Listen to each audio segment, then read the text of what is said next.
Welcome to Caliente Topics. This is your daily tax webcast. My name is Veronica Russell from MMTAXMAN.com, and I have Patrick Russell, EA, as well from MMTAXMAN.com. And the topic for today is what's a holding company, right, Patrick? Very good. Happy Monday to you, Veronica. Guys, today we're going to be talking about what is a holding company, and we're going to be very specific because this is a very broad topic. Yeah. So one of the things that we've said in the past is that S corporations is the old and the LLC is the new, right? When it comes to choice in what business entity most proprietors will choose now when they're choosing to upscale their business. Am I right? Yeah. So what we're going to be talking about today is how an LLC would form a holding company and basically what are some of the advantages of doing so. By and large, a holding company is simply a company that owns the assets of another company, the subsidiary, right?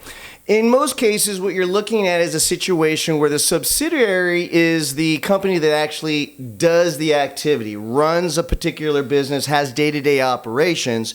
And then you have a holding company, which is simply just the ownership matrix, where whatever income or losses that are generated by the subsidiary or subsidiaries would then be flowed through the course of a Schedule K-1 reporting up to the parent holding company. It's kind of like, in a way, an analogy is like consolidating your debt, right? You got a bunch of different credit card bills out there, but then you decide at the end of the year to consolidate it into one big bill, or in this case, one K1.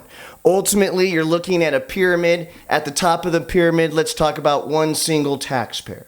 And below him, he's got an LLC that he had created, and in that LLC, he holds the assets, all of the ownership stakes of the other subsidiary LLCs. One operates its day-to-day operations. Let's call it a gas station, right? Gas station with a retail shop is LLC number one. LLC number two could possibly be all of the big tankers or the semi-trucks or the storage facilities that are separate but actually part of the overall operation. And then you might even have the payroll section. You may even have a complete LLC that's generated just for the outsourcing of labor. All of these LLCs can be owned by one parent holding company LLC, and then from that parent company LLC, depending on if you got profit here, loss there, all of those net totals would be netted on the parent company holding company side, with one final K1 flowing through to the ultimate owner at the top. Now, Question, Patrick. Why would it be best to have a holding company based on one of the questions that we get from our social media? So there's two main reasons why you would open up a holding company, and most of our clients possibly may not be to this level. Liability is obviously one of the big factors that a lot of clients ask about. Whether or not if they split up their assets into individual LLCs, especially if you are talking about a gas station or a gas company or transport company that may have large and expensive assets that they can separate from their day-to-day operations. That kind of liability separation and bubble between different LLCs, so essentially what happens in that LLC stays within that LLC. Some of that protection carries over to an owner's ability to see whether or not he's going to take on a business. You know, a business that has a high rate of turnover or a high rate of insurance pays out because it's dangerous. A lot of times these owners won't jump into that business unless they have the ability to protect their individual assets. So a holding company with its subsidiaries is a big consideration for that. Yeah, definitely. The next consideration, of course, would be taxes, right? So what you would look at from a pyramid standpoint is if you look from the bottom of all the gross revenue coming in, you're looking at potential points of deductions as well as reimbursements to owners, as well as the potential for retirement investments from the company out of the company accounts to the benefit of the owner. Now, instead of just having one nest egg, potentially through a holding company and multiple subsidiaries, you'd now be looking at nest eggs that you could play with those individual line items, over the course of each subsidiary. And then, of course, whatever overhead you might have on the company holding LLC side could very well limit whatever actual line one income from a Schedule K1 ultimately makes it to the top to the owner could very well be sliced and diced by the individual LLCs. Does that make sense? Yeah, it makes sense. And then another obviously FYI for all the clients that are watching us is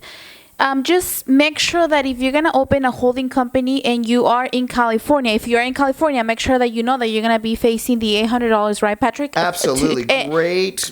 And that's something, last point. That's something to consider, because if you already have an LLC per se, right, and you want to open a holding company, because obviously we're just giving you the points that it makes sense and actually gives you more protection.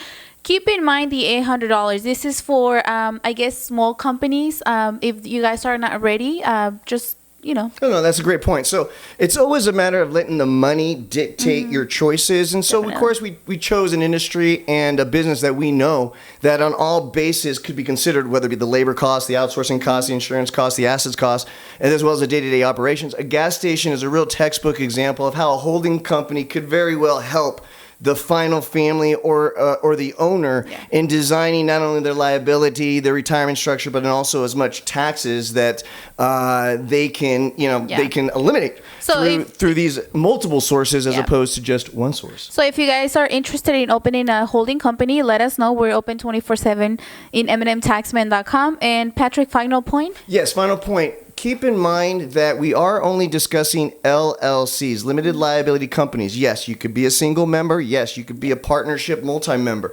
We will have a separate discussion when we're talking about corporations, specifically S-Corps. There is a limitation by rules and regulations as to who can own shares in an S-Corp, which limits this particular idea to qualified subchapter subsidiaries, Q-subs, which we will do in a separate webcast coming soon. Guys, a quick way to get a quick answer is by using the comment box below. Don't just subscribe to this channel, even though we will be doing this tax workshop pro bono on a daily basis. But lend your voice to the show. It'll make it a whole lot more fun. Guys, have a wonderful Monday. We'll talk soon.